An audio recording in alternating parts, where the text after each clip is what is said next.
प्रकरण में एक व्यक्ति को फंसाया जाता है। पूरे परिवार के 12 लोगों को रिश्वत में जमीन ली गई। पुलिस अधिकारियों ने रिश्वत में जमीन ली। शायद राजस्थान के अंदर पहला ऐसा प्रकरण होगा। इसमें कई अधिकारी मिले हुए थे, सब मीडिया सामने आया, वहां लोगों ने आंदोलन किया। और ये आप देखते होंगे कि जब भी उस इलाके के अंदर छोटा मोटा आंदोलन होता है तो कई लोग उसको अलग नजरिए से उसको शो करने का काम करते हैं।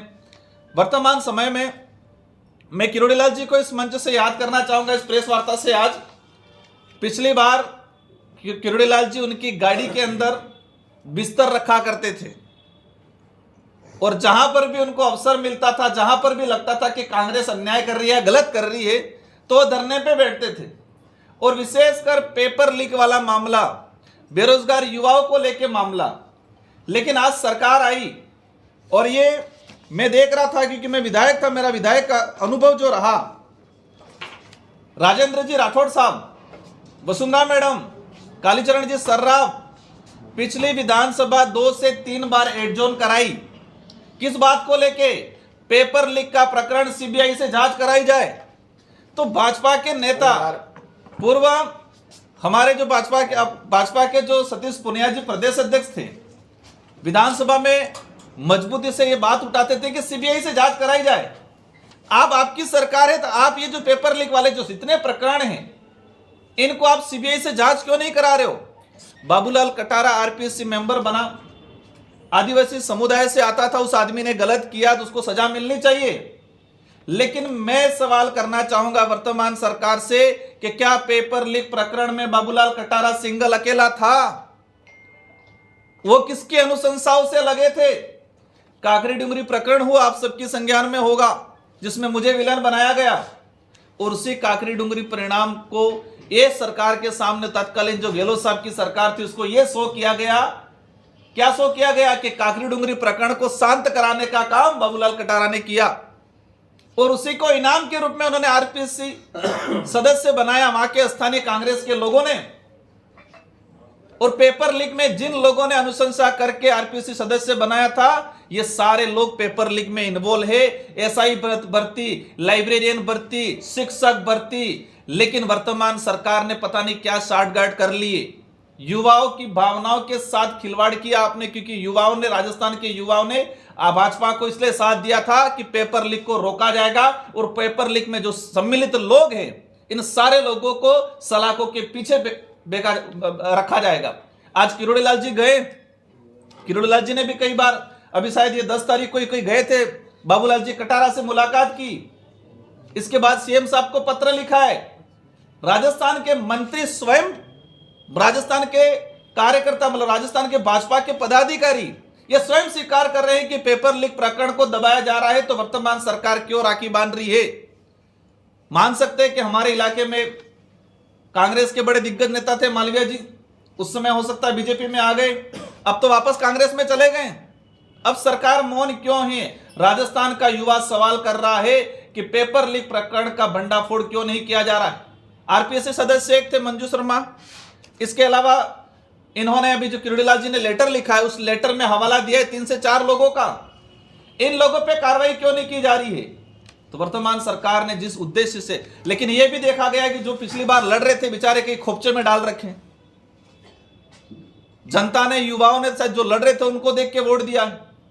राजस्थान से मुख्यमंत्री जी से आज प्रेस वार्ता के माध्यम से युवाओं की तरफ से, पूरे राजस्थान के युवाओं की तरफ से हम सवाल करना चाहेंगे कि पेपर लीक का भंडाफोड़ होना चाहिए। अगर नहीं होता है, जितने लोग सम्मिलित थे, क्योंकि एक को मोहरा बना दिया वो ठीक है, उस आदमी ने गलत किया, उसको सजा मिलनी चाहिए, लेकिन इसके साथ सम्मिलित लोगों का खुलासा क्यों नहीं हो रहा है? और हम भाजपा के लोगों से, मैं राजेंद्र राठौड़ साहब से कहना चाहूंगा, क्योंकि आप सरकार की आप पैरवी कर रहे हो मजबूती से। आपने पिछली बार सीबीआई से जांच कराने को लेकर कांग्रेस से सवाल कर रहे थे, कांग्रेस से मांग कर रहे थे, विधानसभा एडजोर्न करा रहे थे, आज क्यों मौन हो आप? ये युवा देख रहा है, समझ रहा है कथनी और करनी में क्या अंतर है। दूसरा हमारा जो विषय है, आदिवासी समाज के कल्याण के लिए, उद्धार के लिए, और यह सच्चाई है, इसको स्वीकार करना पड़ेगा कि राजस्थान में सबसे पिछड़ा हुआ इलाका डूंगरपुर, बांसवाड़ा, प्रतापगढ़, उस इलाके के लिए और विशेषकर आदिवासी समुदाय के लिए टीएडी का फंड है, ट्राइबल डिपार्टमेंट बना हुआ है। और इस सरकार में हमारे बाबूलाल जी खराड़ी मंत्री बने हुए हैं। हम देख रहे हैं पिछले 2-2.5 सालों से 2024 का 1500 करोड़ रुपया, 1 रुपया खर्च नहीं हुआ राजस्थान गवर्नमेंट का जो था, लैप्स हो गया पूरा पैसा। एक आपकी जानकारी में डालना चाहूंगा, जो टीएडी डिपार्टमेंट के हालात खराब कर रखे, ये मीडिया की खबर है। 40 करोड़ के टेंडर छात्रावासों में, 40 करोड़ के टेंडर बिना टेंडर के, मतलब अपने रिश्तेदार को, अपने मिलने वालों को देके फर्जीवाड़ा करके गरीब बच्चों की रोटी निवाला छीनने का काम किया है टीएडी डिपार्टमेंट। यहां तक नहीं, टीएडी डिपार्टमेंट के कमिश्नर के फर्जी साइन करके आज 1 साल हो गया, उसको लेके मैं लंबे समय से लड़ रहा हूं कि टीएडी डिपार्टमेंट के मंत्री का, कमिश्नर का फर्जी साइन करके पैसा उठ रहा है। स्वीकृति निकल गई थी, उसको लेके मंत्री जी ने पिछली बार जवाब दिया कि मैंने एफआईआर दर्ज करा दी है। सरकार के मंत्री का पद का दुरुपयोग हुआ, सरकार के जो कमिश्नर है ब्यूरोक्रेसी, उसके साइन फर्जी हुए, साल भर हो गया, उस एफआईआर पे अनुसंधान नहीं हुआ। क्यों? क्योंकि टीएडी डिपार्टमेंट को भ्रष्टाचार का हड्डा बना दिया गया। टीएडी डिपार्टमेंट को कुछ दलाल लोग हैं वो चला रहे हैं, और दलाल लोगों ने यहां तक अति कर दी है कि मंत्री के भी फर्जी साइन करा रहे होंगे, क्योंकि कमिश्नर के फर्जी साइन करा के बजट उठाने का प्रयास किया। मेरा प्रयास रहेगा, मैंने 1.5 महीने से, हम उसको कोई पॉलिटिकल इशू या पॉलिटिकल इस विषय पे राजनीति करना नहीं चाह रहे। हमने 1.5 महीने से प्रयास किया है मुख्यमंत्री जी तक इस बात पहुंचाने के लिए। हमने लेटर भी लिखा है, हमने डीजी साहब को भी इसके बारे में अवगत कराया है, लेकिन सरकार मौन है। एक प्राइवेट लोगों के साथ पुलिस अनलीगल तरीके से जाके पैसा ले रही है, उसके घर पे उसको बंधक बना के रख रही है, लेकिन सरकार मौन है। हम चाहते हैं कि इस परिवार को न्याय मिल जाए, और जो दोषी अधिकारी हैं इस जमीन को खरीदवाने के लिए पाली बाली से एक डिप्टी, शायद राजेंद्र यादव करके कोई नाम है, उसको स्पेशल उस काम के लिए भेजा गया, और वह उसने जाके सिर्फ वही काम किया है जिस धारा में मुकदमा ही नहीं बनता था, उस धारा में मुकदमा बना के उस परिवार को टॉर्चर करके रखा गया। अलग अलग रिवॉल्वर दिखाई गई उन परिवारों को, गुंडागर्दी चला दी उस इलाके में। आदिवासी समुदाय इतना सक्षम नहीं है कि वो लड़ पाए, वो बोल भी नहीं पाता। आज भी परिवार डरता है, इतनी जमीन चली गई फिर भी वो कहते हैं कि हम कुछ करेंगे, हमें मार डालेंगे, हमें जान का खतरा है, क्योंकि उस परिवार को रिवॉल्वर दिखाई गई है। अच्छा राजकुमार जी, आप लोकसभा सदस्य है, तो आपने क्या लोकसभा में इसको लेकर सवाल लगाया? मेरा प्रयास रहेगा, मैंने ये कहा कि मैं इसको बेवजह पॉलिटिकल इशू नहीं, मैं चाहता हूं उस परिवार को न्याय मिले।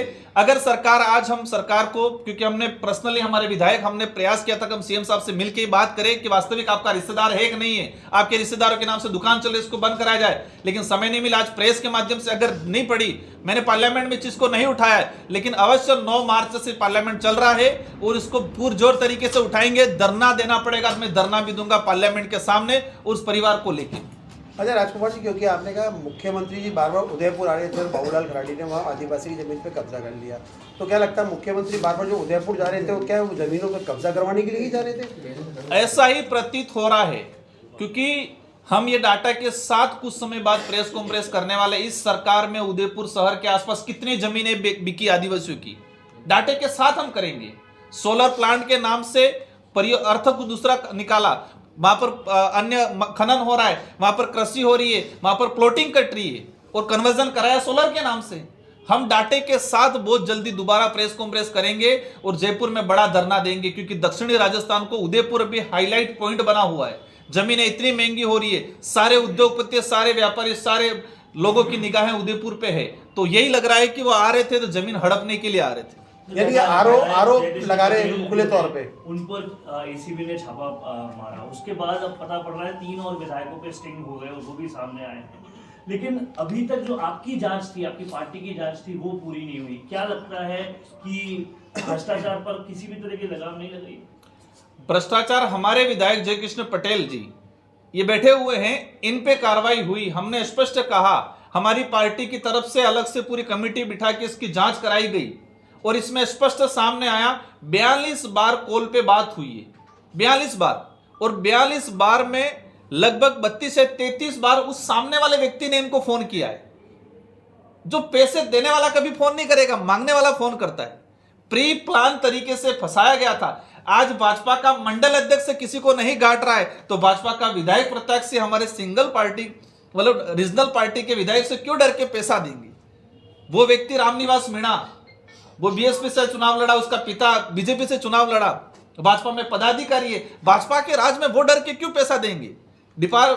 विधानसभा से रिप्लाई आया कि वहां कोई अवैध खनन नहीं हो रहा है, फिर भी क्यों दे रहे हैं? तो यह स्पष्ट था कि प्री प्लान तरीके से उस व्यक्ति को फंसाया गया। फिर भी हमने कहा है कि ये जेल जाके आए, कोर्ट जो भी है न्याय करेगा, क्योंकि कोर्ट एविडेंस देख रहा है। लेकिन भाजपा के दो विधायक, एक निर्दलीय और एक भाजपा के विधायक, एक कांग्रेस के विधायक, और राजस्थान के भाजपा के प्रदेश अध्यक्ष मदन राठौड़ साहब क्या बोल रहे हैं कि वो तो एक नाटक था, विधायक पैसे ले रहे हैं, 40% मांग रहे, स्पष्ट सुनाई दे रहा है। एक आदिवासी विधायक था तो उन्होंने तुरंत जेल में भेज दिया, लेकिन वो उनकी राष्ट्रीय पार्टी के विधायक थे तो वो लग रहा नाटक था, तो नाटक क्रम था। जो मीडिया के साथी थे जानकारी में आए, उनको दबाव बनाया जा रहा है, उनको डराया जा रहा है। और ये देख सकते हो आप कि जिस तरह से ये उदयपुर का जो प्रकरण है, इसमें किस तरह से मीडिया को दबाव बना के काम किया जा रहा है। 10 तारीख को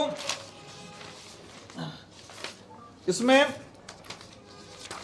2 दिन बाद की न्यूज क्या आ रही है, 26/1 की न्यूज छपी कि आदिवासी समाज की भूमि को हड़प लिया गया, और 2 दिन बाद वापस न्यूज उल्टी छपाई और इस व्यक्ति से आदिवासी समुदाय को जो गोपाल भील था उससे वो रिपोर्ट दर्ज करवाई। गोपाल भील को कहा, गोपाल भील के घर पे पुलिस गई, पुलिस ने वहां जाके रिपोर्ट ली जबरदस्ती, अगर रिपोर्ट नहीं देगा तो तेरे को उल्टे केस में फंसा दिए जाएंगे। इस तरह से मिसयूज किया जा रहा है सत्ता का वर्तमान समय में।